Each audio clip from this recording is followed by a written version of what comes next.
Selamat malam Pak Undi. Pada hari ini saya akan menjelaskan mengenai buku yang saya pilih. Buku yang saya pilih merupakan The Sage Handbook of Architecture. Karena menurut saya topik yang ia bahas itu yaitu sustainability sangat terpakai pada era globalisasi ini. Arsitektur yang mengenai sustainability ini bisa menjadi jawaban untuk kita untuk mempreserve dunia ini karena kita hanya mendapat satu dunia dan oleh sebab itu kita harus merawatnya every chance we get.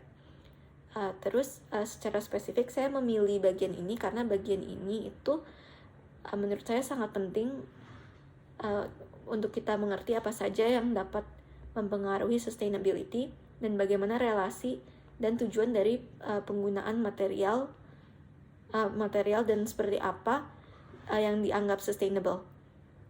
Kemudian bab ini menjelaskan tentang adanya banyak jenis hubungan antar alam dan arsitektur. Kemudian krisis internasional pertama yang meningkatkan minat terhadap pernyataan ekologi bukan berasal dari bencana lingkungan tetapi dari krisis energi berikutnya sepanjang tahun 1970-an mendorong penelitian tentang efisiensi energi. Terus Komun Windhorn di Skotlandia melakukan pendekatan spiritual yang mirip dengan Rudolf.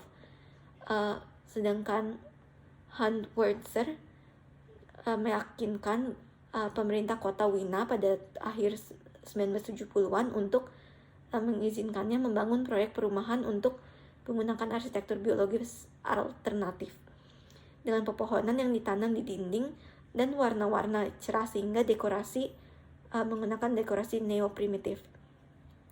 Kemudian contoh yang paling berarti dari kepekaan ekologi yang diterbitkan selama tahun 1970-an berasal dari sumber non-barat arsitek Mesir Hassan Feit. Selama abad ke-20 terjadi perubahan dari landscape sebagai kondisi negosiasi antara alami dan buatan menuju landscape sebagai istilah yang lebih kaya dan merangkul urbanisme, infrastruktur, perencanaan strategi, arsitektur, dan ide-ide spekulatif. Itu memperkenalkan sebagai penyelamat urbanisme dan tata guna lahan dan perencanaan induk yang lebih konservasional dan statis. Operasi lapangan mencakup perubahan terhadap aturan-aturan organisasi dan variabel-variabel yang dibingkai secara strategis untuk rekolonisasi situs. Makna mereka tentang rekolonisasi yang menjeratkan kekuatan untuk ruang yang sesuai. Proyek operasi lapangan mengartikulasikan hubungan dengan fisik, tidak dengan kompleksitas proses geologis, hidrologi, dan biologi, tetapi juga dengan administrasi dan operasi dari sifat-sifat ruang publik yang secara kontradiktif. Kemudian ilmu arsitektur yang sustainable dan ramah lingkungan. Nah, ini untuk menjawab pertanyaan nomor 5. Ilmu arsitektur sustainable dan ramah lingkungan seiring berkembangnya zaman menjadi salah satu hal yang paling populer.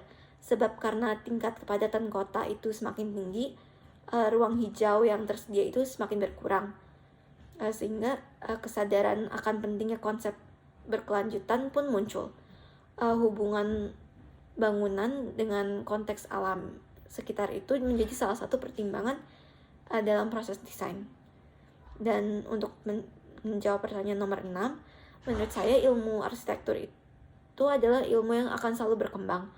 Dan ia akan selalu memanfaatkan material-material yang disediakan oleh alam. Jadi penting sekali untuk kita mengerti mengenai sustainability dan faktor-faktor apa saja yang akan mempengaruhi dunia kita. Dari pembelajaran ini saya menjadi lebih aware mengenai apa yang harus saya lakukan untuk menjaga environment di sekitar saya.